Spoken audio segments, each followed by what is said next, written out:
Sir, এই জাতীয় party আজকে বর্তমানে যেই পরিস্থিতির মধ্যে যাচ্ছে, অনেকে মনে করে লাস্ট যে ইলেকশন ছিল, আর লাস্ট ইলেকশনে যদি জাতীয় পার্টি কোনোভাবে পার্টিসিপেট না করতো তাহলে আজকে পরিস্থিতিটা অন্যরকম হতে পারতো।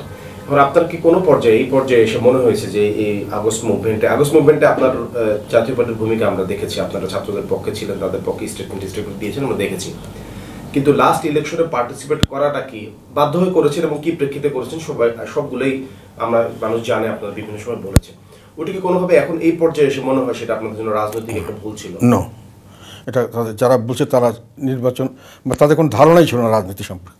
তখন আমি অনেকবার এটা বলেছি, সমস্ত দলের বড় বড় যারা বাংলাদেশের রাজনীতিতে ইন্টারেস্টেড বিদেশি শক্তি যারা ছিলেন তাদের সকলের সঙ্গে আমরা আলাপ করেছি। সবাই বলেছিলেন, আমি যতটুকু খবর আমাকে যতটুকু মেসেজ দিয়েছিলেন তাতে এই আমরা আর যাই আর না যাই এই ইলেকশন হবে এবং যে ইলেকশন হবে তাকে গ্রহণ করবেন। আমার মনে হয় কেউ এটাতে নো বলেননি যে না এটা ইলেকশন হয়ে যাবে তার পরবর্তীতে আমরা এই সরকারকে বর্জন করব, এটা কেউই বলেননি এবং আসলেও করেননি।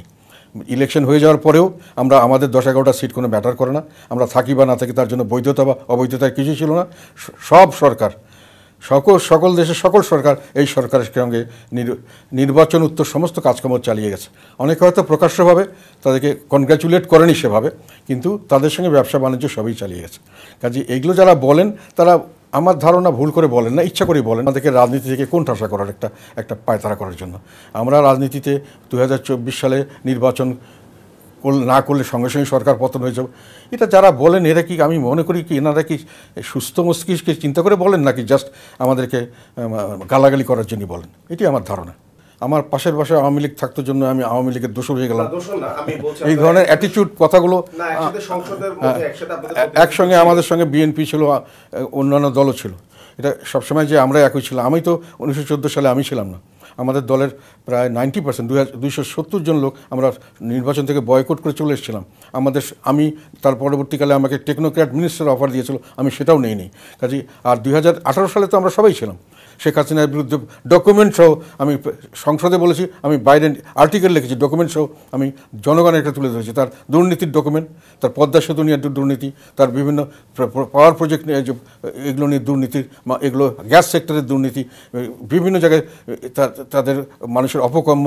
এবং আমি তাদেরকে বলেছিলাম যে তারা বাংলাদেশের ডেমোক্রেসির জায়গায় আওয়ামিক্রেসি চালু করছে। এবং আমি এটাও বলেছিলাম যে বাংলাদেশের জনগণ আপনাদেরকে কিছু করতে হবে না, আপনার কত শক্তিশালী সেটাও আমি জানি। আপনাকে 16 কোটি মানুষ একটা করে ঢিল দিলে আপনারা শেষ হয়ে যাবেন এবং ক্ষমতার থেকে চলে গেলে একদিনও দাঁড়াতে পারবেন না। এটা আমার বক্তব্য আছে, এগুলো কিন্তু পেপারে এসছে, টেলিভিশনে এসছে। কাজেই সমস্ত কিন্তু কথাগুলো কারেক্ট হয়েছে, আওয়ামিক্রেসি করা হয়েছে। Awami League, government of the Awami League, by the Awami League, for the Awami League, এটা কোনো ডেমোক্রেসি চলছে না। এগুলো আমি বলেছি, আওয়ামী লীগের মুখের সামনে বলেছি। কর্তৃত্ববাদী সরকার, একদলীয় সরকার কায়েম করছেন, এই সরকার টিকবে না, টিকতে পারে না, এইসব কথা আমার বক্তব্য। আমার চেয়ে কঠোরভাবে আওয়ামী লীগের কেউ সমালোচনা করেনি। কাজেই এখন যারা কথা বলছেন আমরা কোনো সময় তাদের দোষ ছিলাম না।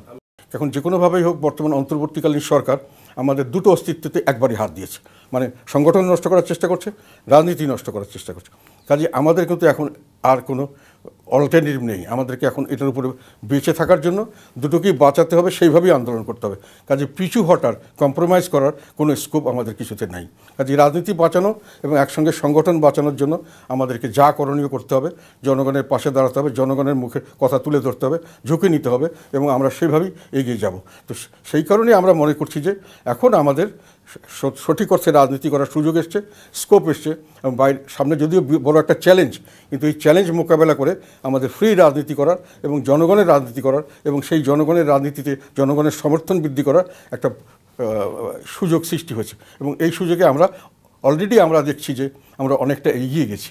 মানুষের অনেক ক্ষেত্রেই নির্যাতিত নিপীড়িত মানুষ যারা বর্তমান সরকারের বিভিন্ন কারণে নির্যাতিত মনে করছেন, বিভিন্ন কারণে তারা বঞ্চিত মনে করছেন, তারা এখন তাদের প্ল্যাটফর্ম খুঁজছেন যেটাতে জাতীয় পার্টির বাদে আর কোনো প্ল্যাটফর্ম তাদের নেই। কাজে অনেকেই আমাদের এই প্ল্যাটফর্মে ঝুঁকে পড়ছেন। তো সেখানে আরেকটা জিনিস আমি বলতে চাই, যেটা আমরা এখন স্ট্র্যাটেজি নিয়েছি, যেটা এখন ডু অন ডাই। আমরা যখন আমাদের দুটো জায়গায় হাত দেওয়া হয়েছে, আমাদের স্ট্রাকচারকেও হাত দেওয়া হচ্ছে, আমাদের সংগঠন করতে দেওয়া হচ্ছে না, আমাদের মিটিং মিছিল করতে দেওয়া না, আমাদের মানুষের উপর মিথ্যা মামলা দিয়ে বা ভয় দেখিয়ে তাদেরকে ঘরের ভিতর থাকতে বলা হচ্ছে। আবার একই সঙ্গে আমাদের রাজনীতি নিয়ে বিরাটভাবে অপপ্রচার করা হচ্ছে, যেটা সবাই জানেন যে আমরা কী প্রেক্ষিতে কখন কী নির্বাচন করেছি, এবং রাজনৈতিক দল হিসেবে আমরা কোনো আইন ভঙ্গ করিনি, আমাদের নীতি হিসাবে আমরা চলেছি, অনেক সময় কম্প্রোমাইজ করতে হয়েছে, সবাই জানে এটা। তারপরে এটাকে বারংবার ফ্যাপিয়ে ফিনিয়ে আমাদের রাজনীতি যে খারাপ এটা প্রচার করার একটা সর্বাত্মক প্রচেষ্টা কিছু লোকের মধ্যে দেখা যাচ্ছে। এখন এটা আমাদের জন্য, যখন আমাদেরকে এক ঘরে করে দেওয়ার চেষ্টা করা হলো, এটা আমাদের জন্য একটা বিরাট, বলবো কি, মানে আশীর্বাদ হিসেবে দেখা দিয়েছে। এখন আমাদের রাজনীতি আছে, আমাদেরকে টিকতে হবে, আমরা আমাদের উপর নির্যাতন করার চেষ্টা থেকে বেরোতে হবে, এবং আমরা জনগণের নির্যাতিত জনগণের পাশে দাঁড়াবো, এটাও আমাদের রাজনীতি।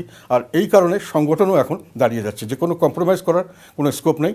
ডু অর ডাই, এটা ব্যাটলফিল্ড, আমাকে এগিয়ে যেতে হবে, হয় আমরা জিতবো না হয় মরবো। আমাদেরকে বাদ দেওয়ার উদ্দেশ্যটা কি? আমাদেরকে কেন রেস থেকে বাইরে একঘরে করার চেষ্টা করা হলো?